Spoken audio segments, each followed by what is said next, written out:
चलिए, तो कल के क्लास में यानी पिछले क्लास में हम लोग आपको पढ़ा रहे थे solubility of gas in liquid. पढ़ा रहे थे ना। तो solubility of gas in liquid में हम आपको पढ़ाए थे solubility of gas in liquid में हम आपको पढ़ाए थे कि कोई भी जो गैस है, आइए, कोई भी जो गैस है वो लिक्विड में कब सॉल्युबल होगा। तो हम बताए थे कि गैस की एनर्जी ज़्यादा होती है और लिक्विड की एनर्जी क्या होती है, कम होती है। तो अगर आपको गैस को लिक्विड में घुलाना है तो गैस की एनर्जी को कम करना पड़ेगा। गैस की एनर्जी को कम करने के लिए आपके पास दो तरीका हम लोग बताए थे। एक तरीका ये था कि गैस की एनर्जी को कम करने के लिए उसके टेम्परेचर को कम कर दो। नहीं, अगर टेम्परेचर कम करेंगे तो लिक्विड गैस जो होंगे वो लिक्विड में कन्वर्ट करेंगे और आसानी से दिए हुए सॉल्वेंट में क्या हो जाएंगे, सॉल्युबल हो जाएंगे। एक तरीका ये था। दूसरा तरीका था बाय अप्लाइंग प्रेशर। नहीं, आप प्रेशर को अप्लाई करके भी, नहीं, अगर आप प्रेशर हाई करोगे तो गैस मॉलिक्यूल्स के बीच में कोलिजन होगा। कोलिजन होगा तो गैसियस मॉलिक्यूल की एनर्जी घटेगी। अगर एनर्जी घटेगी तो उससे भी क्या होगा, गैसियस मॉलिक्यूल जो होंगे वो आसानी से लिक्विड में सॉल्युबल हो जाएंगे। ये बताया गया था। हाँ, ये भी हम बताए थे कि जो इफेक्ट ऑफ प्रेशर है, effect of pressure on solubility of gas in liquid, नहीं, इसके बारे में सबसे पहले किसने बताया था, हेनरी साहब ने। नहीं, ध्यान रखना है, effect of pressure on solubility of gas in liquid, नहीं, के बारे में सबसे पहले किसने बताया था, हेनरी ने बताया था। ठीक है, चलो, तो हम लोग वही टॉपिक पढ़ रहे हैं, उसी को आगे बढ़ाते हैं हम लोग। देखा जाए, हम लोग यहाँ देखें अगर, तो हम लोग का टॉपिक स्टार्ट किए थे हम लोग factors affecting solubility of gas in liquid. ठीक है, कौन कौन से फैक्टर हैं जो गैस की सॉल्युबिलिटी को नहीं प्रभावित करते हैं। तो कौन कौन से फैक्टर हैं भाई, देखते हैं। पहला पहला लिख रहा है इफेक्ट ऑफ प्रेशर।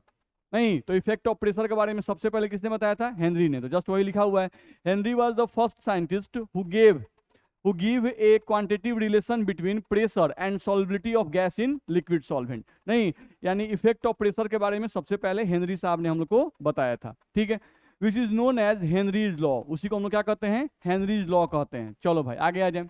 इनिशियली यानी कि शुरू में हेनरी लॉ का डेफिनेशन क्या आया, शुरू में हेनरी लॉ का डेफिनेशन क्या आया, बाद में उसको मॉडिफाई करके डेफिनेशन को कुछ चेंज किया गया था। नहीं, लेकिन शुरू में हेनरी लॉ का डेफिनेशन क्या आया वो हम लोग को लिखा हुआ है। ठीक है, तो पहले यहां समझ लो, हम लोग हेनरी लॉ पिछले क्लास में बताए थे, यहां पर ये समझ लो तुम।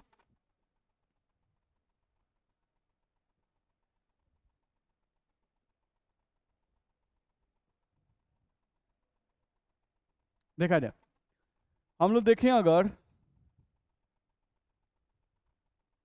तो हम लोग पिछले क्लास में बताए थे कि अगर ये आपका लिक्विड सॉल्वेंट है, ध्यान रखना है, और ऊपर हम लोग गैसियस पार्टिकल हैं,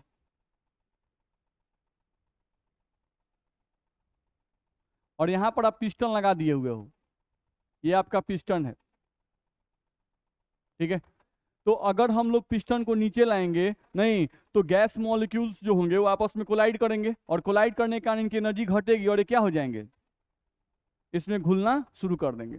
नहीं, तो शुरू शुरू में जो हेनरी लॉ आया वो हम लोग को बताया यहाँ पर कि हम लोग का जितना ज्यादा हम लोग प्रेशर लगाएंगे उतना ही ज्यादा गैस का मास लिक्विड में सॉल्युबल होगा, उतना ही ज्यादा मास गैस का लिक्विड में क्या होगा, सॉल्युबल होगा। नहीं, जस्ट उसी को लैंग्वेज में लिखा हुआ है, थोड़ा सा पढ़ लें हम लोग।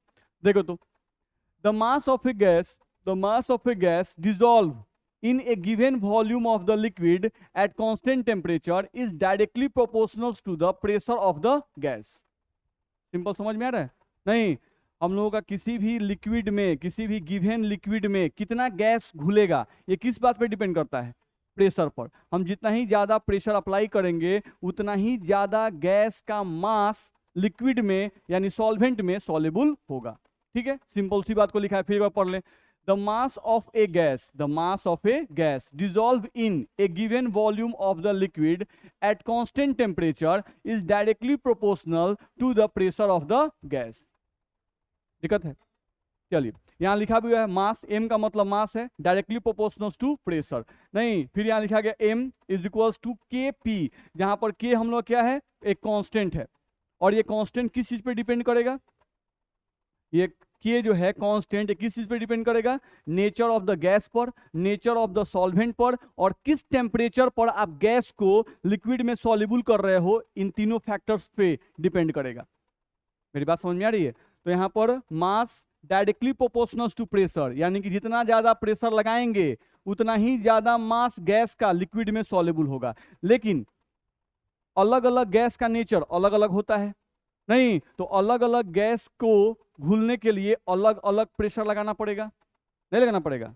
जैसे कुछ आदमी ऐसे होते हैं जो बहुत मजबूत होते हैं, कुछ आदमी ऐसे होते हैं जो कमजोर होते हैं, कुछ आदमी ऐसे होते हैं जो मीडियम है, ना मजबूत है ना बहुत कमजोर है।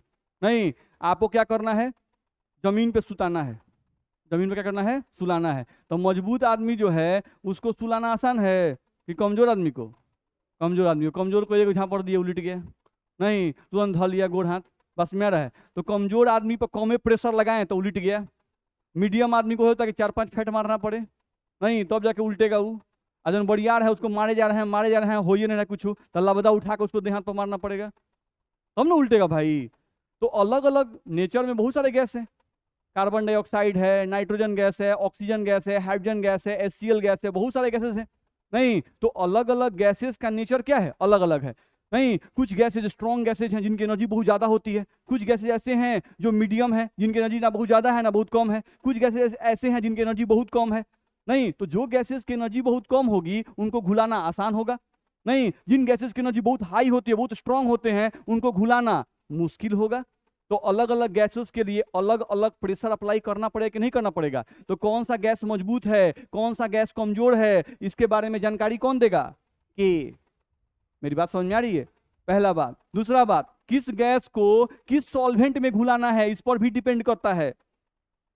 किस गैस को किस सॉल्वेंट में घुलाना है इस बात पर भी डिपेंड करता है कि आपका गैस जल्दी घुलेगा कि जल्दी नहीं घुलेगा। सोचो, जैसे अभी आप पढ़ रहे थे लाइक डिजॉल्व्स लाइक, नहीं तो लाइक डिजॉल्व्स लाइक में हम लोग बोल रहे थे कि पोलर में पोलर घुलता है, नॉन पोलर में नॉन पोलर घुलता है। नहीं अब मान लो कि तो हम पेट्रोल ले लिए और पानी ले लिए, नहीं और पेट्रोल और पानी को हम चाहें कि आसानी से मिक्स कर लें तो आसानी से मिक्स हो जाएगा? नहीं, नेचर अपोजिट है भाई, ध्यान रखना है। नहीं हम लोग को पढ़ाया गया कि सेम नेचर वाले आसानी से घुल जाते हैं, यही ना पढ़ाया गया है। तो डिफरेंट नेचर वाले घुलाना मुश्किल है। इसका मतलब हुआ कि अगर कोई गैस नॉन पोलर है और आपका सॉल्वेंट पोलर है, नहीं तो क्या वो गैस उस सॉल्वेंट में जल्दी घुलेगा? नहीं घुलेगा। और आपका सॉल्वेंट भी पोलर है और आपका गैस जो है वो भी पोलर है, तो वैसे गैस को आप चाहिए घुलाना तो क्या वो जल्दी घुलेगा कि नहीं घुलेगा? जल्दी घुलेगा। मेरी बात समझ में आ रही है? नहीं फिर तो ये वही हम लोग को बोल रहा है कि ये जो के है, इस के का वैल्यू डिपेंड करेगा नेचर ऑफ द गैस पर, यानी किस गैस पर आप प्रेशर लगा रहे हो, कमजोर गैस पर, मजबूत गैस पर कि मीडियम गैस पर, उस पर के डिपेंड करेगा। साथ साथ गैस को किस सॉल्वेंट में घुला रहे हो, बात समझ में आ रहा है, उस पर भी के का मान डिपेंड करेगा।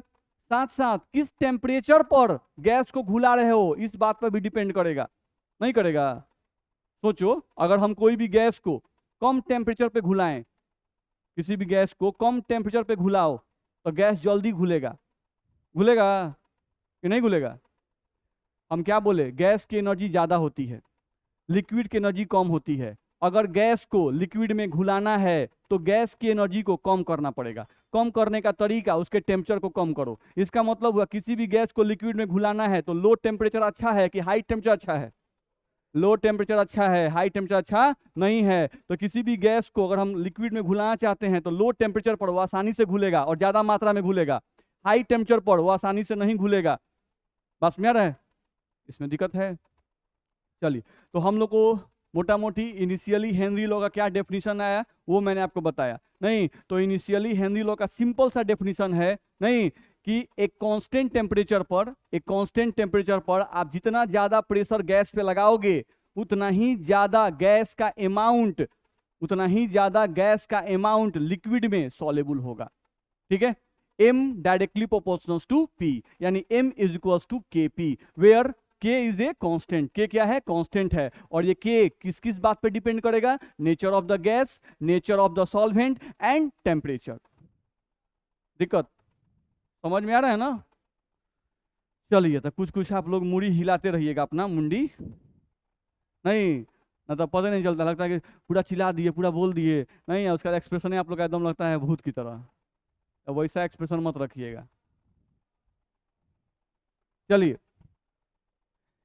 अब यहां पे हम लोग कर क्या रहा है कि हम लोग प्रेशर अप्लाई कर रहे हैं। तो केमिस्ट्री में याद करो, हम लोग केमिस्ट्री में बोलते हैं ना, केमिस्ट्री का जो मेन यूनिट है ना वो मोल है, नहीं, और मोल जुड़ा हुआ है मोलारिटी से, मोल जुड़ा हुआ है मोल फ्रैक्शन से, मोल जुड़ा हुआ है मोलालिटी से, नहीं।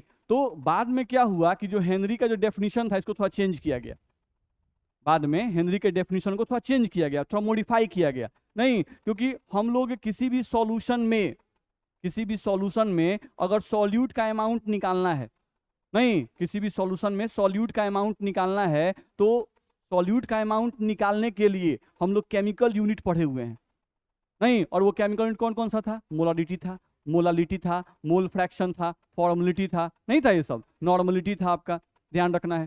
तो बाद में हुआ क्या कि जो हेनरी का नियम था, नहीं, इसमें मास को रिप्लेस किया गया, और मास को रिप्लेस करके मोल फ्रैक्शन को डाल दिया गया। क्या डाल दिया गया? मोल फ्रैक्शन को डाल दिया गया, ठीक है। तो अभी जो आप डेफिनेशन में मास यूज कर रहे थे, अब यहां पर क्या यूज करेंगे? मोल फ्रैक्शन यूज करेंगे। मेरी बात समझ में आ रही है? नहीं, तो मास क्या बताता है? अमाउंट ऑफ सॉल्यूट, यही नहीं बताता है। अब मोल फ्रैक्शन क्या बताता है? Mole of solute present in 1 mole of solution, यही ना है जी। मास क्या बताता है? वही मास यानी amount of solute present in solution, वो ग्राम में बताएगा। और मोल फ्रैक्शन क्या बताएगा? मोल में बताएगा, सॉल्यूट के अमाउंट को मोल में बताएगा कि 1 मोल सॉल्यूशन में कितना मोल सॉल्यूट प्रेजेंट है। बस में रहा है। तो चूंकि केमिस्ट्री है इसलिए मास को हटाया गया और मोल को ऐड किया गया। तो वहां पे मोल के लिए कौन सा यूनिट ऐड किया गया? मोल फ्रैक्शन को ऐड किया गया। दिमाग में जा रहा है सब बात ना? नहीं, तो कुछ नया नहीं आया है, बस मास को हटाया गया अमाउंट ऑफ सॉल्यूट को रिप्रेजेंट करने के लिए, और मोल फ्रैक्शन को ऐड कर दिया गया। चलो भाई, if solubility is expressed in mole fraction, यानी सॉल्युबिलिटी जो पहले मास के रूप में बताया गया था वो अब कौन के रूप में बताया गया? मोल फ्रैक्शन के रूप में। देन हेनरी लॉ इज, चलो तो क्या लिखा गया देखो, तो यहां पहले m था ना, उस m के जगह हम क्या लिख दिए? अब मोल फ्रैक्शन। x क्या है? मोल फ्रैक्शन। x मतलब mole fraction. Mole fraction of gas is equals to kp, बाकी kp उधर था पहले से, अभी नहीं लिखे थे वाला, m is equals to kp, यही था हमारा। m को हटा दिए, मोल फ्रैक्शन ऑफ गैस लिख दिए, तो मोल फ्रैक्शन ऑफ गैस बराबर आ गया kp। तो अगर हम यहां से p का वैल्यू निकालें तो p इज इक्वल्स टू क्या आएगा? 1/k और मोल फ्रैक्शन ऑफ गैस आएगा। चलो यहां पे P यानी pressure on gas is equals to, इस 1/k को क्या लिखा गया? kh, और ये आ गया मोल फ्रैक्शन ऑफ गैस। 1/k को हम क्या लिख दिए? kh। इतना में दिक्कत नहीं। चलो तो हम लोग को आ गया where kh is equals to Henry law constant. ये kh क्या है? हेनरी लॉ कांस्टेंट है, ध्यान रखना है, ठीक है। Which mainly depends upon the nature of gas, नहीं, ये मेनली किस पे डिपेंड करता है? kh, nature of the gas पर, ठीक है। तो अब हम लोगों को कोई पूछता है या आपके एग्जाम में आता है कि हेनरी लॉ का डेफिनेशन दीजिए, नहीं, तो हम लोग प्रीवियस वाला डेफिनेशन नहीं देंगे, क्योंकि एनसीईआरटी में दोनों डेफिनेशन दिया हुआ है, इसलिए दोनों हमको बताना पड़ रहा है। बस में आ रहा है? नहीं तो एग्जाम में आपका हेनरी लॉ का डेफिनेशन आता है, तो डेफिनेशन आएगा तो हम लोग पुराना वाला डेफिनेशन नहीं देंगे, हम लोग नया वाला ही डेफिनेशन देंगे। तो नया वाला डेफिनेशन आ गया, देखो तो P is equals to kh mole fraction of gas. अच्छा, इसको ऐसे लिख सकते हैं, देखो तो थोड़ा सा, प्रेशर ऑन गैस, ठीक है। ये kh कांस्टेंट है ना जी, यानी directly proportional to mole fraction of gas. x मतलब मोल फ्रैक्शन ऑफ गैस। दिक्कत है? नहीं, तो हम इसको तो ये भी बोल सकते हैं, जो हम लोग को लिखा भी हुआ है कि partial pressure of the gas is directly proportional to mole fraction of the gas. नहीं बोल सकते हैं क्या? दिक्कत है? वही बात हम लोग को है, the partial pressure of the gas in vapour phase is directly proportional to the mole fraction of the gas in the solution. नहीं, तो इसका मतलब भी क्या है? इसका मतलब यही है कि जितना ज्यादा आप प्रेशर गैस पर लगाओगे उतना ही ज्यादा सॉल्यूशन में गैस का मोल फ्रैक्शन बढ़ता जाएगा। तो मोल फ्रैक्शन क्या है? मोल फ्रैक्शन है amount of gas in solution, amount of gas in solution. तो यानी प्रेशर ऑन गैस बढ़ाओगे तो मोल फ्रैक्शन ऑफ गैस बढ़ेगा। मोल फ्रैक्शन ऑफ गैस का मतलब मोल ऑफ गैस बढ़ेगा, नहीं, तो मोल ऑफ गैस का मतलब amount of gas in the solution increase कर जाएगा। नहीं है, दोनों चीज सेम ही है कि अलग अलग है? सेम है, बस वहां मास यूज किया गया था और यहाँ क्या यूज कर दिया गया? Mole fraction. मास भी अमाउंट ऑफ सॉल्यूट ही बताता है लेकिन वो ग्राम में बताएगा, और मोल फ्रैक्शन भी अमाउंट ऑफ सॉल्यूट ही बताता है लेकिन वो मोल में बताएगा। दोनों में डिफरेंस ठीक है ना? चलो, तो अब हम लोग को जब भी कोई डेफिनेशन पूछता है कि हेनरी लॉ का डेफिनेशन बताओ, नहीं तो हम लोग सिंपली ये जो हम लोग देख रहे हैं, नहीं या ये जो हम लोग देख रहे हैं उसी को हम लोग बोल देंगे। ठीक है, partial pressure on the gas, partial pressure on the gas is directly proportional to mole fraction of the gas present in the solution, बोल सकते हैं। ठीक है, और इसका मतलब कोई पूछेगा तो डेफिनेशन याद किया, मतलब सीधे सीधे ये है कि गैस पर जितना ज्यादा प्रेशर लगाएंगे उतना ही ज्यादा गैस सॉल्वेंट में घुलेगा। ठीक है, चलिए आगे बढ़ सकते हैं।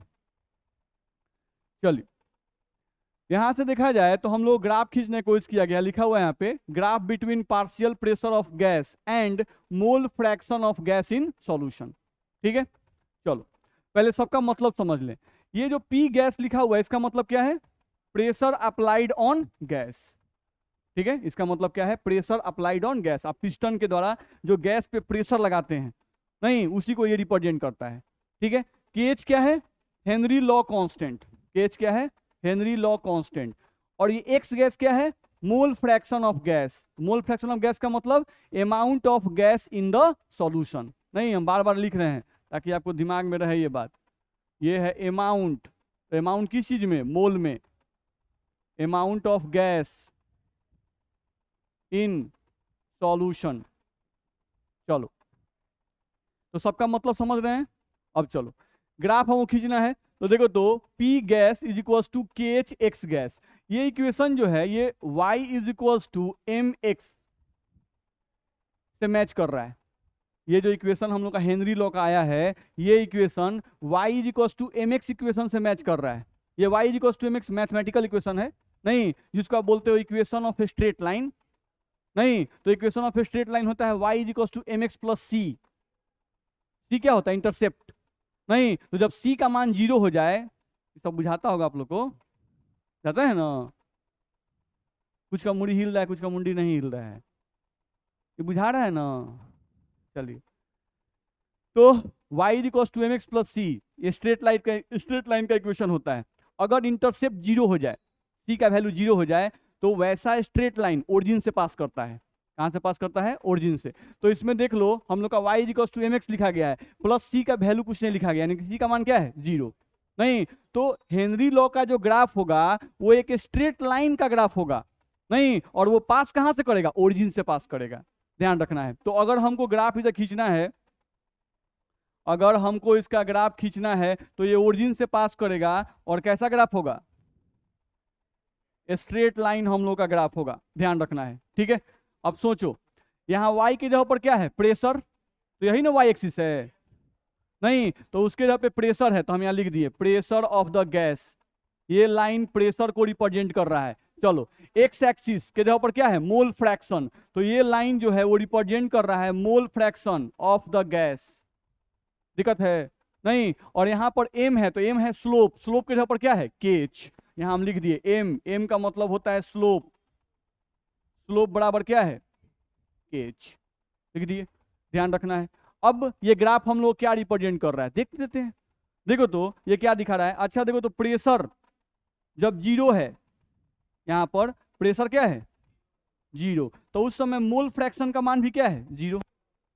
यानी कि गैस को अगर लिक्विड में घुलाना है तो प्रेशर लगाना पड़ेगा, अगर आप प्रेशर नहीं लगाइएगा तो गैस लिक्विड में नहीं घुलेगा, क्योंकि गैस की एनर्जी ज्यादा, लिक्विड की एनर्जी कम। बस में रहे तो ज्यादा एनर्जी वाले को कम एनर्जी में घुलाने के लिए आपको प्रेशर लगाना ही पड़ेगा। ठीक है, चलो भाई आगे देखते हैं। अगर हम लोग का इधर बढ़े, हम लोग या ऊपर आते हैं, अगर ऊपर हम आए तो प्रेशर को हम बढ़ा दिए, यहां से यहां कर दिए, तो अगर हम प्रेशर बढ़ा दिए तो प्रेशर बढ़ाने से हम लोग का मोल फ्रैक्शन का वैल्यू बढ़ा कि नहीं बढ़ा? बढ़ रहा है। प्रेशर को और बढ़ा दीजिए, यहां कर दीजिए, तो उस केस में मोल फ्रैक्शन का वैल्यू और बढ़ रहा है कि नहीं बढ़ रहा है? बढ़ रहा है। तो ये ग्राफ भी तो रिप्रेजेंट कर रहा है कि जैसे जैसे गैस पर प्रेशर बढ़ रहा है वैसे वैसे मोल फ्रैक्शन ऑफ गैस का मान भी क्या हो रहा है? बढ़ रहा है, यानी amount of gas in the solution बढ़ रहा है। दिक्कत है? कह सकते हैं ना? नहीं, और ये ग्राफ स्ट्रेट लाइन है। स्ट्रेट लाइन का मतलब होता है कि जितना अमाउंट से प्रेशर बढ़ाओगे उतना ही अमाउंट से मोल फ्रैक्शन भी बढ़ेगा। बस में आ रहा है ना? नहीं, जैसे हम मान लो कि एक एटीएम का प्रेशर लगाते हैं, और एक एटीएम के प्रेशर पर मान लो कि तुम्हारा वाटर में तुमको 0.5 मोल ऑक्सीजन घुल रहा है। एक एटीएम प्रेशर पर कितना 0.5 मोल घुल रहा है। और अगर हम 2 ATM कर दें तो 1 मोल ऑक्सीजन गैस घुलने लगेगा। नहीं, तो स्ट्रेट लाइन का मतलब ये होता है बाबू कि जितना तुम प्रेशर बढ़ाओगे उतना ही तुम्हारा amount of gas in the solution बढ़ेगा। ठीक है, इतना में देख लो, कहीं भी दिक्कत नहीं। तो हम लोग अभी तक सिर्फ पढ़े कि इफेक्ट ऑफ प्रेशर के बारे में हमें किसने बताया? हेनरी साहब ने बताया। हेनरी का पहला इक्वेशन क्या था? m directly proportional to pre. m directly proportional to pre. Pre बोल रहे हैं हम, पी नहीं, मेरे मुंह से प्री निकल रहा है, बताइए। m directly proportional to P, pre नहीं। नहीं तो m का मतलब हो गया मास ऑफ द गैस, और p का मतलब हो गया pressure applied on the gas. यानी प्रेशर जितना ज्यादा बढ़ाएंगे मास ऑफ द गैस उतना ही ज्यादा लिक्विड में घुलेगा। ठीक है, बाद में मास को रिप्लेस किया गया और मोल फ्रैक्शन लगा दिया गया और कहा गया P directly proportional to mole fraction of solute. नहीं, और डायरेक्टली प्रोपोर्शनल का साइन हटा के हम सीधे लगा रहे हैं P is equals to KH mole fraction of solute, जहां पर P है pressure applied on gas, KH है हेनरी लॉ कांस्टेंट, और X solute mole fraction of solute. ये इक्वेशन भी कहता है कि जितना ज्यादा प्रेशर अप्लाई करोगे मोल फ्रैक्शन ऑफ सॉल्यूट उतना ही ज्यादा होगा। ठीक है, चलो ग्राफ भी हम लोग खींच लिए। तो ग्राफ कैसा आ गया? Straight line. चलो आगे बढ़े। अब अगला हम लोग को पढ़ाया गया है कैरेक्टरिस्टिक्स ऑफ केएच। केएच क्या था? Henry law constant. नहीं, तो हेनरी लॉ कांस्टेंट जो केएच है, नहीं वो हमें उसका हम लोग कुछ इंफॉर्मेशन दिया गया। चलो पहला इंफॉर्मेशन क्या दिया गया? Unit of KH is same as those of pressure, that is torr और बार और पास्कल। समझते हैं? देखो तो फॉर्मूला भी हेनरी का क्या पढ़े थे हम लोग? P बराबर KH mole fraction of gas, यही ना पढ़े हैं? अच्छा, मोल फ्रैक्शन का यूनिट क्या होता है बाबू? यूनिटलेस। ध्यान रखना, मोल फ्रैक्शन का कोई यूनिट नहीं होता है, हम लोग पढ़ा चुके हैं। नहीं, क्योंकि मोल फ्रैक्शन का मतलब मोल ऑफ सॉल्यूट बटा मोल ऑफ सॉल्यूशन, तो मोल मोल तो कैंसिल होता है भाई, सेम यूनिट है, ध्यान रखना है। नहीं, तो यहां से ये यूनिटलेस क्वांटिटी है। तो यहां से अगर देखें तो P बराबर क्या आ गया? KH, क्योंकि मोल फ्रैक्शन का यूनिट ही नहीं है। नहीं, तो KH बराबर प्रेशर है, और P क्या है? प्रेशर। ये आपका प्रेशर है। नहीं, तो जो भी प्रेशर का यूनिट होगा वही KH का भी यूनिट होगा। होगा कि नहीं होगा? क्योंकि KH बराबर क्या आ गया? P। ध्यान रखना है, और इसका तो कोई यूनिट होता ही नहीं है, तो KH बराबर P, यानी कि जो भी प्रेशर का यूनिट होगा वही KH का भी यूनिट होगा। नहीं, तो वही लिखा हुआ है, देखो, unit of KH is same as those of pressure. नहीं, तो प्रेशर का यूनिट क्या चीज होता है? Pascal, bar, torr, ATM। नहीं उन्हें बोलते हैं 5 ATM प्रेशर है। जैसे मास का यूनिट क्या होता है? ग्राम, केजी, टन, क्विंटल होता है ना जी, मास का यूनिट होता है। वैसे ही प्रेशर का यूनिट, टेम्परेचर का यूनिट क्या है? केल्विन, डिग्री सेल्सियस, फारेनहाइट नहीं बोलते हैं? तो वैसे ही कोई बोलता है कि प्रेशर का यूनिट क्या है, तो पास्कल है, टॉर है, बार है, ATM है। नहीं, तो कोई बोलता है KH का यूनिट क्या होगा? नहीं, तो जो प्रेशर का यूनिट होगा। तो ध्यान रखना, जब भी हेनरी लॉ पे क्वेश्चन बनाना, तो हेनरी लॉ क्वेश्चन में एक जगह बार बार दिक्कत दे देता है। करता क्या है कि प्रेशर का यूनिट दे देगा पास्कल में और KH का यूनिट दे देगा ATM में। नहीं, बच्चे उसी को सॉल्व करके बनाने लगते हैं, आंसर नहीं मैच करता है। हमेशा क्या केयर करना है? जो यूनिट प्रेशर का हो वही यूनिट KH का भी होना चाहिए, ध्यान रखना है। तो उसके लिए हम लोग को याद रखना पड़ेगा, नहीं कि भाई 1 ATM बराबर कितना पास्कल,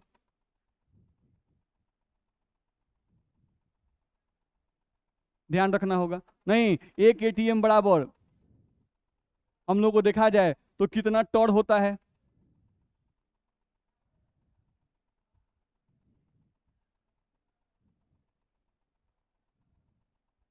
ये सेम ही होता है, ध्यान रहेगा? कोई दिक्कत है इसमें? तो इसको याद रखिएगा, भारी थोड़े ना है, आसान सा है, याद रखिएगा। तो कभी कभी ऐसा आएगा कि आपको यूनिट कन्वर्ट करने के लिए इसका यूज पड़ेगा, तो इसको याद रखिएगा। इतना में दिक्कत? तो सबसे पहला हम लोग क्या पढ़े? KH का यूनिट क्या होगा? तो जो प्रेशर का यूनिट होगा वही KH का यूनिट होगा। ठीक है, चलो अगला क्या लिख रहा है? Different gases have different value of KH at the same temperature. अभी हम बोले जैसे दुनिया में अलग अलग प्रकार के आदमी हैं, नहीं, मजबूत है, कोई कमजोर है, कोई मध्यम मजबूत है। नहीं, तो प्रकृति में भी यानी कि नेचर में भी अलग अलग प्रकार के गैस हैं, ध्यान रखना है। तो अलग अलग गैस के अलग अलग प्रकार के गैस हैं तो अलग अलग गैस का स्ट्रेंथ जो होगा वो अलग अलग होगा कि सेम होगा? अलग अलग होगा। नहीं तो KH रिप्रेजेंट क्या करता है? नेचर ऑफ द गैस, या हम इसको ऐसे बोलें KH रिप्रेजेंट करता है पावर ऑफ द गैस। क्या रिप्रेजेंट करता है? पावर ऑफ द गैस, ध्यान रखना है। नहीं यानी जिस गैस के KH का मान ज्यादा वो गैस मोर पावरफुल, ज्यादा ताकतवर। नहीं, और जो गैस ज्यादा ताकतवर क्या वो आसानी से घुलेगा? नहीं घुलेगा। चलो अब देखते हैं, लिखा हुआ है different gases have different value of KH at the same temperature. This suggest that KH is a function of nature of the gas. नहीं, ये क्या बता रहा है? यानी कि जो KH का वैल्यू है वो गैस के नेचर पे डिपेंड करता है। अलग अलग गैसेस का नेचर अलग अलग, इसलिए अलग अलग गैसों के लिए KH का मान भी अलग अलग। दिक्कत है? चलिए, अब कुछ का वैल्यू दे दिया हुआ है, ये याद नहीं करना है, बस ये पॉइंट याद होना चाहिए कि अलग अलग गैसेस के KH का मान क्या होता है? अलग अलग होता है। अब इसे बहुत सारे बच्चों को समझना होता है, सर KH का मतलब आप बोलते हैं कांस्टेंट, नहीं आप फिर बोल रहे हैं कि अलग अलग गैसेस के लिए KH का मान अलग अलग। नहीं, बात समझ में आ रहा है? तो ध्यान रखना है, एक गैस के लिए KH का मान कांस्टेंट है, एक कांस्टेंट टेम्परेचर पर, इसमें अटैच है। नहीं, एक गैस के लिए एक टेम्परेचर पर KH का मान क्या होता है? कांस्टेंट होता है। ध्यान रखना है, ठीक है? अलग अलग गैसेस के लिए KH का मान अलग अलग होता है, ठीक है? KH का मान अलग अलग हो जाएगा, समझो, खुद समझ सकते हो अपने से भी। कोई भी गैस है, नहीं कम टेम्परेचर पे है तो कमजोर है, उसको तनी हीट दो तो उसका ताकत बढ़ेगा घटेगा? बढ़ेगा। जो उस बर्तन पे धक्का मार रहा था, नहीं उस पर धक्का मारने का उसका ताकत बढ़ेगा नहीं बढ़ेगा? बढ़ेगा। नॉर्मल सा एग्जांपल है, घर में कुकर है, सीटी जो बार बार उठ जा रहा था उसको उठने मत दीजिए, रसोई से लेकर बांध दीजिए। नहीं, बांध दीजिए उसको, उठने मत दीजिए, बस में रहे। गैस की ताकत का अंदाजा लगाइए, नहीं नीचे से हीट देते रहिएगा। तो हीट देने से क्या होता है? उसका एनर्जी बढ़ता है घटता है? बढ़ता जाएगा, उसकी एनर्जी बढ़ती जाएगी, बढ़ते बढ़ते कुकर का बर्तन फोड़ देगा वो। नहीं तो नॉर्मल है, लाइफ से एग्जांपल ले सकते हैं आप। चलिए तो यहाँ चेक कर लिया जाए, यहाँ हीलियम गैस लिखा है। हीलियम गैस का अगर हम लोग 293 केल्विन पर इसे KH का वैल्यू चेक किया गया एक्सपेरिमेंटली तो कितना है? 144.97। समझ रहे हैं? ये वैल्यू बहुत ज्यादा है KH का वैल्यू। यानी हीलियम गैस, अच्छा हीलियम नाम से लग रहा है इनर्ट गैस है। नहीं तो इनर्ट गैस तो ऐसे ही ताकतवर होते हैं, वो जल्दी किसी से घुलते ही मिलते नहीं है, जल्दी किसी से बॉन्डे नहीं बनाते हैं, जल्दी किसी से अट्रैक्शन ही नहीं दिखाते हैं। दिखाते हैं क्या? हीलियम क्या है? Inert gas. और इनर्ट गैस का मतलब जो रिएक्शन में भाग नहीं ले, जिसका किसी के प्रति अट्रैक्शन नहीं हो। नहीं तो ऐसे गैसेस को घुलाने के लिए देख लीजिए ताकत इसका 144। इसके नीचे आइए, हाइड्रोजन गैस का ताकत इसके रिस्पेक्ट में देखिए, सेम टेम्परेचर है जी, नहीं 69.16। नहीं तो कोई पूछता है कि बताओ हीलियम गैस को घुलाना आसान है कि H2 गैस को घुलाना आसान है? H2 गैस को घुलाना आसान है, क्या उसे KH का मान कम है? KH का मान कम यानी इसका ताकत क्या है? कमजोर है। यहाँ आ जाइए, नाइट्रोजन का मिलाइए 76.48 है, ऑक्सीजन का मिलाइए 34.86 है, ऑक्सीजन का सबसे कम है इन लोगों में, है कि नहीं है? यानी इन सभी में ऑक्सीजन गैस को घुलाना सबसे आसान है। मेरी बात कुछ दिमाग में जा रही है? किसी को दिक्कत है? आगे बढ़ सकते हैं? चलिए अगले पॉइंट पे हैं। लिख रहा है greater the value of KH, greater the value of KH। तो जैसे ही कोई बोलता है greater the value of KH यानी greater the power of gas. KH का मतलब पावर ऑफ गैस, यही समझना है, ध्यान रखना है। The greater the value of KH lower is the solubility of gas at the same partial pressure at a particular temperature. नहीं यानी आप टेम्परेचर फिक्स कर दो और एक पार्टिकुलर प्रेशर लगा दिए, आप दो तरह का गैस ले लिए, दो तरह का गैस ले लिए। मान लो जैसे एग्जांपल हम लेते हैं, यहाँ पर एक बर्तन तुम लिए, यहाँ पर तुम लिक्विड ले लिए और यहाँ पे ऊपर पिस्टन लगा दिए बाबू। तुम इस गैस का तुम टेम्परेचर ले लिए, मान लो वही 293 केल्विन ही ले लिए, ठीक है? इसमें तुम जो गैस लिए हुए हो, ये गैस तुम्हारा मान लो O2 गैस तुम लिए हुए हो। कौन सा गैस? O2 गैस लिए हुए। सेम यही बर्तन है, यही सॉल्वेंट जो इसमें लिए हुए वही सॉल्वेंट इसमें भी है, वही पिस्टन है, बस गैस यहाँ पर चेंज कर दिए। यहाँ पर गैस हम हीलियम कर दो या N2 गैस कर दो, नहीं और टेम्परेचर वही है तुम्हारा 293 केल्विन। ठीक है।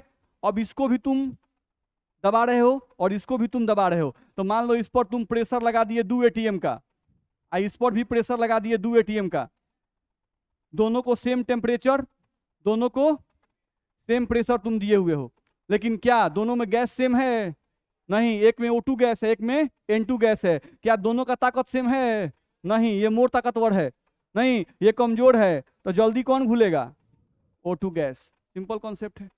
नहीं, ध्यान रखना, जिसके KH का मान ज्यादा, इसके KH का मान ज्यादा होता है, इसका KH ज्यादा होता है, और इसका KH O2 का KH कम होता है। ध्यान रखना है। तो जिसका KH का मान ज्यादा होगा उसका सॉल्युबिलिटी कम होगा, वो जल्दी नहीं घुलेगा, क्योंकि आप इसको भी 2 ATM प्रेशर, इसको भी 2 ATM प्रेशर, बस में आ रहा है? नहीं, दोनों को आप बराबर प्रेशर दे रहे हैं, लेकिन ये ताकतवर है, तो क्या उतने प्रेशर पर ये उतना नहीं घुलेगा, लेकिन उतने ही प्रेशर पर ये ज्यादा घुल जाएगा। दिक्कत? जहां दिक्कत हो बोलिएगा। लिखा हुआ है greater the value of KH, यानी गैस की ताकत ज्यादा, lower is the solubility of gas at the same partial pressure at a particular temperature. इतना में दिक्कत? ठीक है, दो डिफरेंट गैस ले लिए, दोनों को सेम प्रेशर लगाए, सेम टेम्परेचर दिए, नहीं तो सॉल्युबिलिटी डिपेंड किस चीज पर करेगा? KH पर। जिसके KH का मान ज्यादा उसकी सॉल्युबिलिटी कम। लिखा हुआ है O2 is more soluble in water than N2। क्यों? Because O2 have low value of KH and N2 have high value of KH। आगे बढ़ सकते हैं? चलिए अगले पॉइंट पे हैं। अगला पॉइंट हम लोग को बोल रहा है कि the value of KH increases with increase of temperature. अच्छा, अभी तो हम लोग समझ रहे थे ना, KH का मतलब पावर ऑफ द गैस। नहीं, किसी गैस को बर्तन में भर दें और टेम्परेचर बढ़ाने लगे, तो टेम्परेचर बढ़ाएंगे तो गैस का पावर बढ़ेगा घटेगा? बढ़ेगा। अभी तो कुकर का हम लोग एग्जाम्पल दे रहे थे, नहीं कि कुकर में गैस भर दीजिए, नहीं उसका टेम्परेचर बढ़ाने लगिए, तो उसमें जो गैस अंदर है उसका ताकत बढ़ेगा कि घटेगा? बढ़ जाएगा, बढ़ जाएगा। सिंपल सी बात है। तो यहाँ भी तो वही बात लिख रहा है कि द वैल्यू ऑफ KH, तो जैसे ही KH आया यानी पावर ऑफ द गैस, नहीं तो the value of KH increases with increase of temperature. दिक्कत है? यानी अगर टेम्परेचर बढ़ाएंगे तो KH का मान बढ़ेगा घटेगा? बढ़ेगा। अच्छा, टेम्परेचर बढ़ाए, KH का मान बढ़ गया, नहीं तो KH का मान बढ़ गया यानी उस गैस की ताकत बढ़ गई। अगर गैस की ताकत बढ़ गई तो ये बताओ कि उस गैस की सॉल्युबिलिटी जो होगी वो बढ़ेगी घटेगी? सॉल्युबिलिटी घट जाएगी। टेम्परेचर बढ़ा तो KH का मान बढ़ा, KH का मान बढ़ा यानी गैस की ताकत बढ़ी, गैस की ताकत बढ़ी तो सॉल्युबिलिटी घट जाएगा। ध्यान रखना, जब तक गैस कमजोर रहेगा तभी वो लिक्विड में घुला रहेगा, जैसा ही वो मजबूत होगा बाहर निकल जाएगा। नॉर्मल एग्जांपल, कोल्ड ड्रिंक्स ले लो। कोल्ड ड्रिंक्स में पानी होता है, पानी में CO2 गैस घुला होता है ना भाई? नहीं तो कोल्ड ड्रिंक पीने में मजा कब आएगा? कोल्ड ड्रिंक को लेके धूप में रख दिया जाए तो उसमें जो घुला हुआ CO2 गैस है वो सब उड़ जाएगा। नहीं तो कोल्ड ड्रिंक्स को उठाकर फ्रिज में रखा जाता है, काहे? कि पानी को ठंडा लगेगा तो पानी गुटियाया रहेगा, नहीं जो CO2 गैस है उसको भी ठंडा लगेगा तो पानी में छुपा रहेगा। बस में रहा है, तो दोनों एक दूसरे में गुटियाया रहेगा। तो जब गुटियाया रहेगा तो ज़्यादा CO2 उस पानी में प्रेजेंट रहेगा, ज़्यादा CO2 प्रेजेंट रहेगा तो पीजिएगा तो तनी गर्दन जलेगा, तनी खुजली होगा, तनी ढेकार आएगा, तो मजा आता है। आता है कि नहीं आता है? दिक्कत है, कोल्ड ड्रिंक पीने से कोनो फायदा थोड़े है, लेकिन मजा आता है पीने में, तनी कड़ा टाइप का लग रहा है, अच्छा लग रहा है। नहीं तो क्यों अच्छा लग रहा है? जब तक उसमें CO2 घुला हुआ है तब तक अच्छा लग रहा है। अगर CO2 को निकाल दिया जाए अच्छा लगेगा? शरबत लगेगा। बुझा रहा है? तो CO2 पानी में घुला रहे कोल्ड ड्रिंक्स के, इसके लिए जरूरी है कि कोल्ड ड्रिंक्स को ठंडा रखिए, नहीं गर्म कर दीजिएगा। तो गर्म करने पर उसमें जो CO2 घुला हुआ है, गर्म करने पर CO2 को एनर्जी मिलेगा, जैसे एनर्जी मिला उड़ गया, सब गैस निकल जाएगा। जब सब गैस निकल गया तो कोल्ड ड्रिंक्स का मजा खत्म। ध्यान रखिएगा।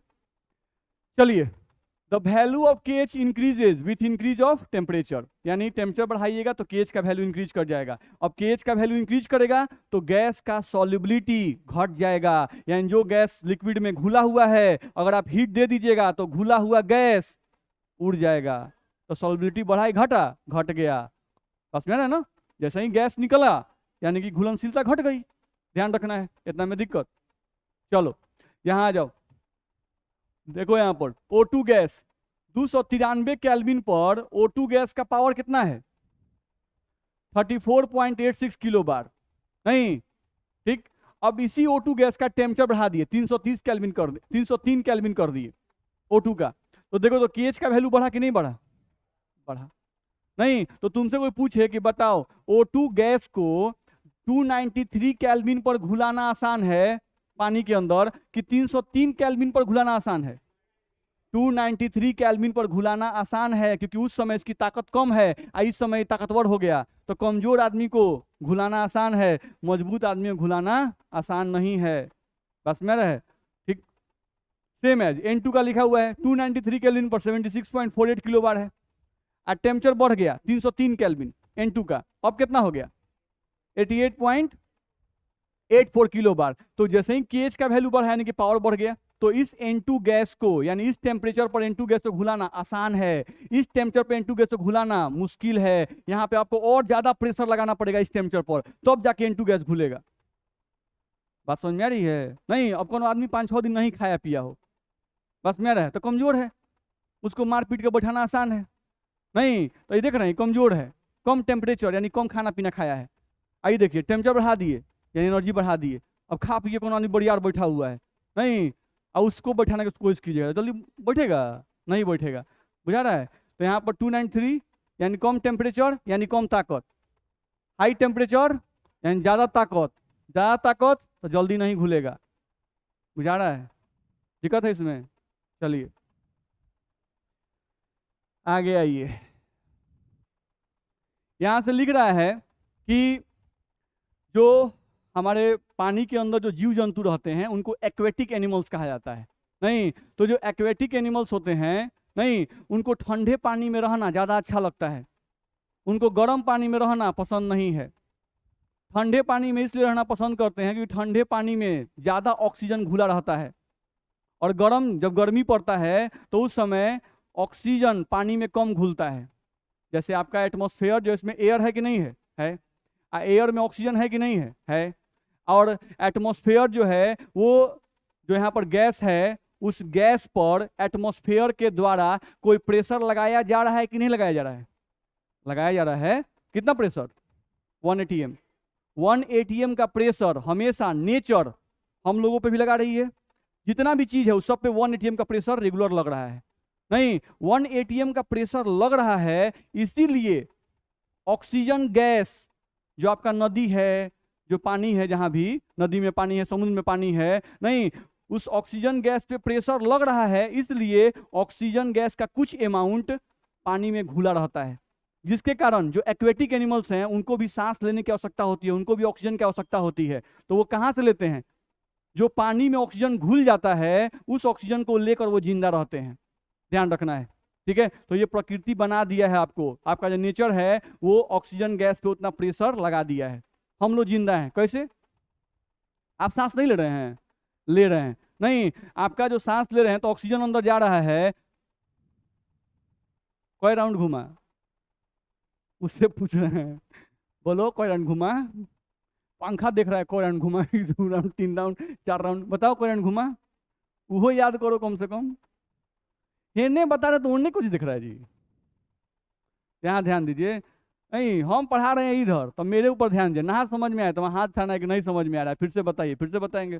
नहीं, अब उन्हें देखिए खिड़की के बाहर कौन आया कि नहीं, चाहे बहुत लगा तो टाइम देखता है, ओहो कब इनका भाषण खत्म होगा। नहीं, बिना मतलब का चाटे जा रहा है, चाटे जा रहा है। नहीं, मत कहिए। देखिए यहाँ पर ये सब इंपॉर्टेंट चीज़ है, नहीं, और जनरल लाइफ से जुड़ा हुआ चीज़ है, नहीं, ध्यान रखना है, समझा जाए। हम लोग को यहाँ से कहा गया कि हम लोग नॉर्मल लाइफ में अगर देखा जाए तो हम लोग भी जिंदा कैसे हैं? By atmospheric pressure. नहीं, अगर ये 1 atm का प्रेशर नहीं लगे हम लोग के ऊपर तो हम लोग 1 मिनट भी जिंदा नहीं रहेंगे। क्यों? क्योंकि हम लोग एयर को अंदर ले रहे हैं, सांस लेते हैं ना, नहीं, अब वो सांस अंदर जा रहा है, उसमें आपका एयर अंदर गया, उस एयर में जो प्रेजेंट आपका ऑक्सीजन गैस है, वो ऑक्सीजन गैस आपके ब्लड के अंदर जाके घुलता है, वो ब्लड के अंदर घुलता है तभी आपके बॉडी का बहुत सारा मेटाबॉलिक प्रक्रिया होता है। नहीं, अगर मेटाबॉलिक प्रोसेस आपके बॉडी का नहीं हो तो क्या हम जिंदा रह पाएंगे? क्या नहीं रह पाएंगे। ध्यान रखना है। तो ऑक्सीजन गैस अंदर गया और उसको ब्लड में घुलना है, तो ऑक्सीजन है गैस, आपका ब्लड है लिक्विड। नहीं, तो किसी भी गैस को लिक्विड में घुलने के लिए प्रेशर चाहिए कि नहीं चाहिए? चाहिए। तो वो प्रेशर क्या आप लगा रहे हैं? नहीं, ऑक्सीजन सांस लिया, एगो पिस्टन रखे हैं ठेल दिए, नहीं तो जाके घुल गया, ऐसा तो नहीं कर रहे हैं, ऑटोमेटिक जाके घुल जा रहा है भाई। तो ऑटोमेटिक घुल रहा है, इसका मतलब क्या हुआ कि जरूर नेचर जो है वो आपको उतना अप्लाइड प्रेशर दे रहा है जिसके कारण ऑक्सीजन ऑटोमेटिक आपके ब्लड में जितना घुलना चाहिए उतना घुल जा रहा है। एक्सेस नहीं घुल रहा है, एकदम अप्रोप्रिएट घुलता है, सफिशिएंट अमाउंट में घुलता है, क्योंकि एक्सेस भी ठीक नहीं है। बस मेरा ही नहीं कि ढेर ऑक्सीजन ले लेंगे, नहीं तो ढेर फायदा करेगा, नहीं, हर एक चीज सफिशिएंट अमाउंट में। ऑक्सीजन याद कीजिए, किसी भी चीज का रिएक्शन अगर ऑक्सीजन से करते हैं तो क्या होता है? बर्निंग। कम्बसन रिएक्शन में आप क्या कहते हैं? Reaction with oxygen is called as combustion reaction. नहीं, तो रिएक्शन विथ ऑक्सीजन, तो आपका बॉडी के अंदर जब ऑक्सीजन जाता है तो वो कम्बसन क्रिएट करता है। नहीं, तो कम्बसन सफिशिएंट अमाउंट में चाहिए कि एक्सेस अमाउंट में चाहिए? सफिशिएंट अमाउंट चाहिए, अप्रोप्रिएट अमाउंट में चाहिए। ढेर डाल दीजिए अंदर का बॉडी पार्ट सब जल जाएगा, बस में रहे, नहीं काम घबरा जाएगा। पेट्रोल पिए हैं आप लोग कि नहीं पिए हैं? नहीं पिए हैं? हम पी लिए हैं गलती से, नहीं जब छोटे थे उस समय पी लिए थे। नहीं, जैसे हम लोग के यहाँ नहीं होता है कि अथी गाड़ी लगी हुई है तो एक बाइक में तेल उड़ा गया, तो लोग क्या था कि थम्सअप के बोतल में पेट्रोल लेके आ गया लोग, बस में रहा है। तो हमको लगा कि मतलब हम चाचा मेरे बोल दिए कि देखना ये बोतल छूना मत, नहीं तो हमको लगा मतलब मना कर रहे हैं, इसमें थम्सअप रखा हुआ है, जबकि ये लोग लड़का था, लेकिन हमको लग रहा है ना कि मना कर रहे हैं कि उनको पीना है, तो हम थोड़ा सा हम टेस्ट कर लेंगे, उन लोग का पता चलेगा। नहीं, और ढक्कन से लगाया हुआ था, प्लास्टिक वाला था वो बोतल, बस मेरा, तो हम आराम से खोले, थोड़ा सा गए उधर, बस हम आराम से खोले, खोल के थोड़ा सा पी लिए। वो पीने के बाद समझ रहे हैं स्थिति क्या होता है? पूरा जल जाता है, पूरा आपको जल जाएगा, बस मेरा है। तो वो स्थिति हो जाता है। तो क्यों जल गया वो? पेट्रोल हम लोग पिए तो अंदर जाके क्यों जलने लगा? क्योंकि आप ऑक्सीजन दे रहे हो रेगुलर। नहीं, तो जैसे ही वो ऑक्सीजन अंदर गया, वो ऑक्सीजन पेट्रोल के साथ रिएक्शन किया और कम्बसन क्रिएट कर दिया, बस मेरा है। तो एक्सेसिव कम्बसन अगर होगा तो बॉडी क्या सेफ रहेगा? नहीं होगा। तो हर एक चीज अप्रोप्रिएट अमाउंट चाहिए। चलो, तो कोई पूछता है कि जो एक्वेटिक एनिमल्स हैं वो ठंडे पानी में रहना क्यों पसंद करते हैं, गर्म पानी में रहना पसंद क्यों नहीं करते हैं? तो क्या बोलेंगे हम लोग? ठंडे पानी में ऑक्सीजन ज्यादा अमाउंट में घुला रहता है और गर्म पानी में ऑक्सीजन कम अमाउंट में घुला रहता है। क्यों? क्योंकि गर्मी पड़ा तो आपका जो पानी है वो गर्म हुआ, तो गर्म होगा तो उसमें जो घुला हुआ ऑक्सीजन है वो तो बाहर निकलने लगेगा, उसको थोड़ा भी एनर्जी मिलेगा तो तुरंत वो वेपोराइज कर जाएगा, क्योंकि ऑक्सीजन की एनर्जी क्या है? ज्यादा है, और ज्यादा एनर्जी में ही रहना चाहता है। थोड़ा सा भी उसको एनर्जी मिला क्यों तुरंत बाहर। देखते हो जब भी हम नदी उदी अगर गांव में आप गए होंगे, नहीं तो बहुत सारा सांप उप को देखिएगा या बहुत सारा मछली देखिएगा ऊपर चला आता है सब। नहीं, ठंडा में तो नहीं दिखाई देगा, लेकिन गर्मी में आपको ज्यादा मछली उछली सब ऊपर दिखाई देता है। नहीं, तो क्यों आता है? ऑक्सीजन लेने के लिए, ध्यान रखना है। चलो, इतना में दिक्कत नहीं ना है, आगे बढ़ सकते हैं। चला जाए दूसरे पॉइंट पे आ जाए। The value of KH depends upon the nature of the gas and nature of the solvent at the same temperature. ठीक है, केएच का वैल्यू जो है वो सॉल्वेंट पे भी डिपेंड करता है। अभी जस्ट हम बताए थे कि किस गैस को किस सॉल्वेंट में तुम घुलाते हो इस पर भी डिपेंड करता है। नहीं, जैसे एग्जांपल देखो, यहां देखो तो हाइड्रोजन गैस हम लिखे हैं, क्या लिखे हैं? H2। अच्छा, H2 पोलर है कि नॉन पोलर? Non polar. हम बताए थे A2 type molecule non polar होते हैं, तो ये नॉन पोलर है। अच्छा, वाटर क्या है? पोलर। एकदम इसे सोचना ही नहीं है, वाटर पोलर होता है, बस में रहे। तो वाटर आपका पोलर है और ये क्या है? Non polar. तो क्या इस नॉन पोलर सॉल्यूट को, इस नॉन पोलर गैस को इस पोलर सॉल्वेंट में घुलाना आसान है कि दिक्कत है? दिक्कत है भाई। देख लो 71.18, बहुत ज्यादा वैल्यू दिया हुआ है। इसका मतलब हुआ कि बहुत ज्यादा प्रेशर लगाइएगा तब जाके H2 गैस वाटर में घुलेगा, क्योंकि हम लोग पढ़े हैं लाइक डिजॉल्व्स लाइक। चलो यहां आ जाओ, H2 क्या है? Non polar. और बेंजीन का फॉर्मूला क्या होता है? पोलर की नॉन पोलर? Non polar. तो ये भी नॉन पोलर नहीं, और आपका बेंजीन भी नॉन पोलर। अगर दोनों नॉन पोलर है तो क्या इसमें घुलेगा कि नहीं घुलेगा? घुलेगा। देखो तो इसके रेस्पेक्ट में, नहीं पानी में अगर हमको H2 गैस को घुलाना है तो 71.18 के अप्रॉक्स प्रेशर लगाना पड़ेगा। नहीं, और अगर बेंजीन में H2 को घुलाना है तो कितना प्रेशर लगाना पड़ेगा? 3.67। तो प्रेशर बहुत घट नहीं गया? नहीं, ध्यान रखना है। सेम है, यहां आ जाओ, CO2 गैस है। CO2 गैस पोलर कि नॉन पोलर? नॉन पोलर गधा सब। हम बताए थे कि सेंट्रल एटम के पास लोन पेयर 0 हो और सेंट्रल एटम पे अगर सभी एटम सेम हो, नहीं तो वैसा मॉलिक्यूल क्या होता है? नॉन पोलर होता है। तो ये मॉलिक्यूल क्या है? Non polar. अंदाजे पर लगाते रहो, सब क्या करना है? नहीं, पोलर कि नॉन पोलर? सर पोलर ना नॉन पोलर कौन ना कौन एक तो होगा ही।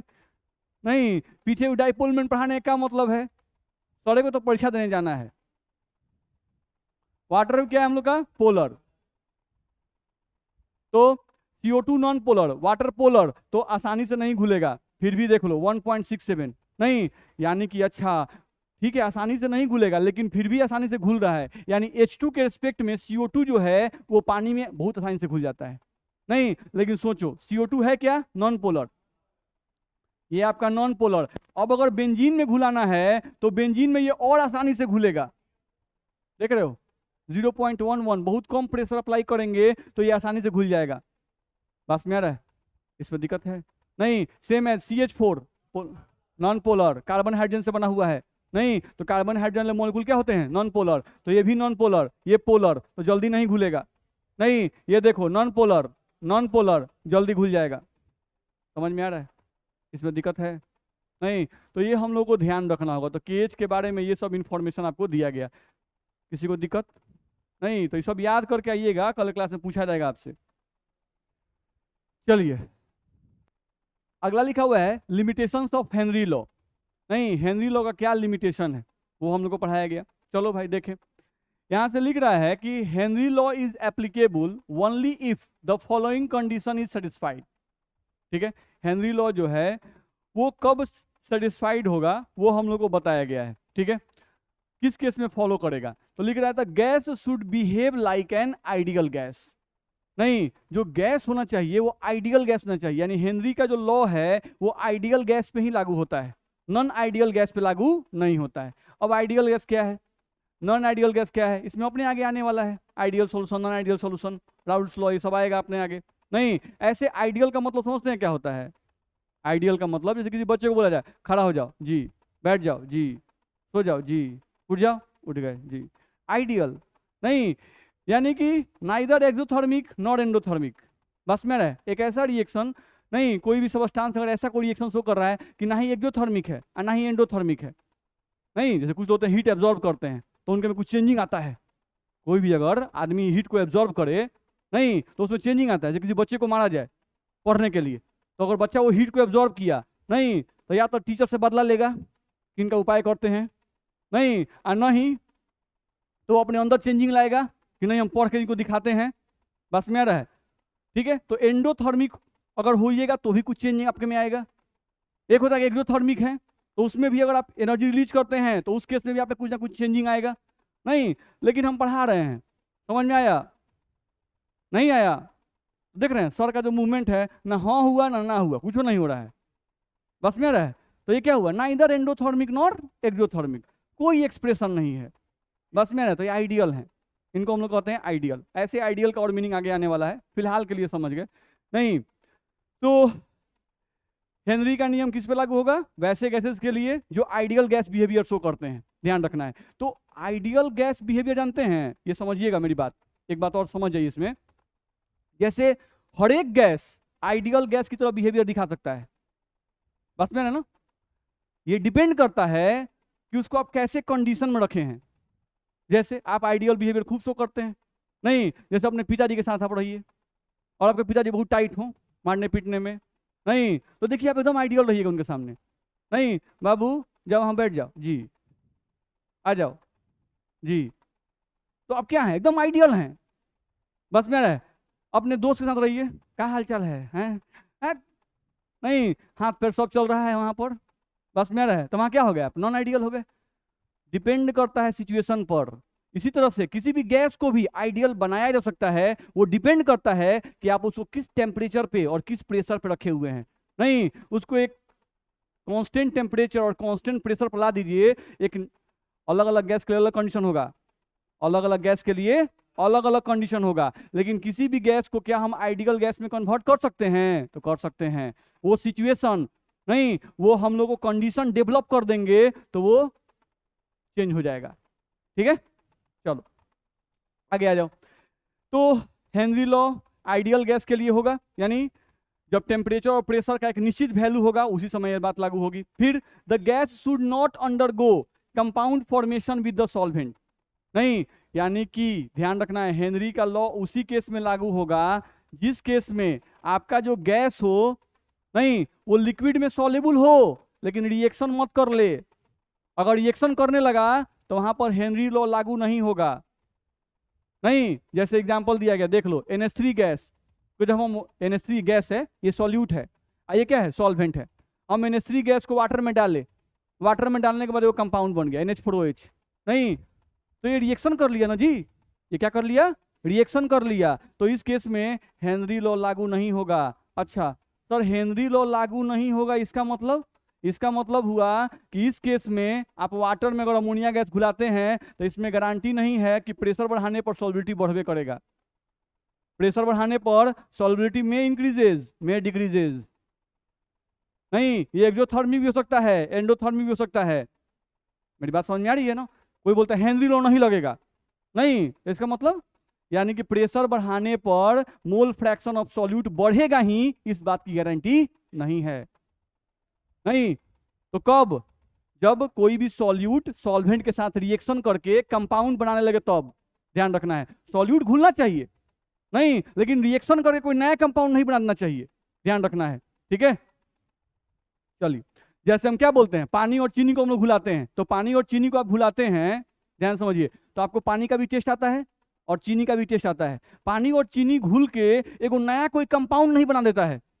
जैसे नमक और क्लोरीन, सॉरी, सोडियम और क्लोरीन आपस में रिएक्शन करके एक नया कंपाउंड बना दिए NaCl, तो ये सॉल्यूशन नहीं है, ये रिएक्शन हो गया। मेरी बात समझ आए? सॉल्यूशन में कभी भी कंपोनेंट आपस में रिएक्शन नहीं करने चाहिए। चलिए, the gas should not undergo dissociation और एसोसिएशन इन द सॉल्वेंट, नहीं, यानी आपका HCl ये सॉल्यूट हो गया, पानी में डाले सॉल्वेंट हो गया, नहीं, ये HCl पानी में जाने के बाद टूट गया H+ और Cl-, नहीं, तो इस केस में भी हेनरी लॉ लागू नहीं होगा। ध्यान रखना है, इस केस में भी हेनरी लॉ लागू नहीं होगा। यानी हेनरी लॉ दो केसेस में लागू नहीं होगा। एक, जब सॉल्यूट सॉल्वेंट के साथ रिएक्शन कर ले और नया कोई कंपाउंड बना दे तो हेनरी का नियम नहीं लागू होगा। या किसी सॉल्यूट को आप पानी में डाले और सॉल्यूट पानी में जाने के बाद आयंस में टूट जाए, केटायन और एनायन में, केटायन और एनायन में टूट जाए, तो इस केस में भी हेनरी का नियम लागू नहीं होगा। समझ में आ रहा है? तो इतना बात याद करके आएंगे। चलिए, आज के लिए इतना ही पढ़ेंगे।